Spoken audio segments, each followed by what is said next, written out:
L'homme qui danse, de Catherine Andrieux. Il avance dans la lumière trouble, non comme un survivant, mais comme celui qui cherche la forme exacte de sa vérité dans l'air qui tremble autour de lui. Tout son torse respire une fatigue ancienne, pas celle des muscles, mais celle de l'âme, ce pli intérieur que seuls les danseurs savent dénouer par le mouvement. Il se penche, lentement, avec la douceur d'un astre qui décline, et déjà la terre entière se déplace pour suivre l'inclinaison de son épaule. Il danse, non pour être vu, non pour être compris, mais pour être délivré. Dans la nappe sombre du paysage qui brûle, il devient plus que lui-même, une matière fraternelle, un souffle, un passage. Les flammes lèchent la surface de l'eau comme des langues primitives, et lui traverse ce brasier, calme, avec l'assurance d'un feu intérieur qui n'a plus peur de ses propres braises. La danse est une écriture du doute. Lui l'écrit de tout son corps. Un geste né, se retourne, s'ouvre comme une blessure, puis se referme lentement, presque tendrement, comme si l'air devait être apaisé. Une main cherche quelque chose au-dessus de lui, s'y renonce, retombe, mais dans cette chute se creuse une beauté que rien ne peut contredire.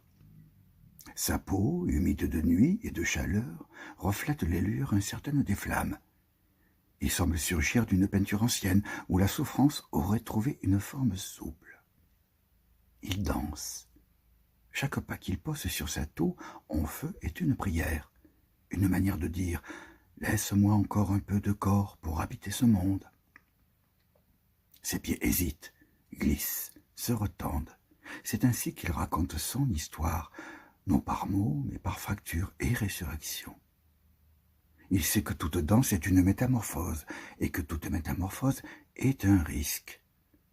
Alors il accepte le vertige, il le boit.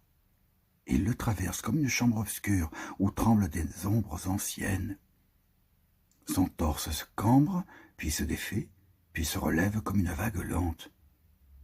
Il appelle le ciel, puis renonce au ciel, puis laisse le ciel venir à lui. Les danseurs le savent, la chair est un langage imparfait mais inévitable. Lui parle cette langue avec une sincérité hypnotique.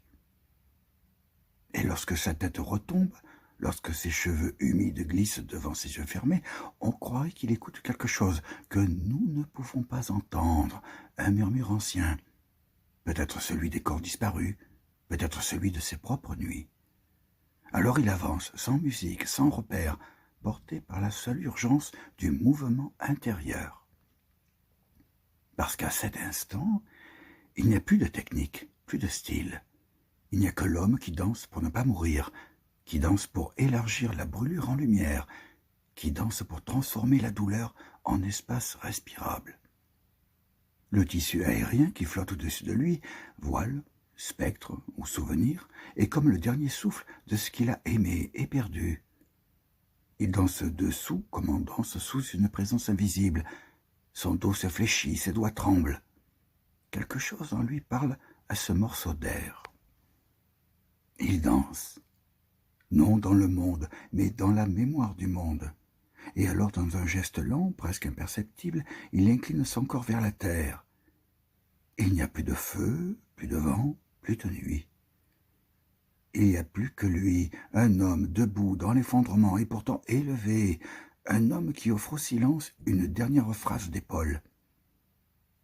Car sa danse est un cri, mais un cri sans violence, un cri qui porte l'infime, la fragilité, la beauté nue d'exister encore. Lorsqu'il se fige enfin au bord de l'eau embrassée, un oiseau le regarde, ce minuscule témoin délicat, patient, semble reconnaître en lui la vérité d'un vivant qui a traversé son incendie. Alors tout s'apaise, les flammes se retirent, l'air se dénoue, la nuit respire. Et lui reste là, immobile, mais transfiguré, comme si la danse avait redonné à son corps son poids d'âme, comme si, pour une fois, la beauté avait gagné.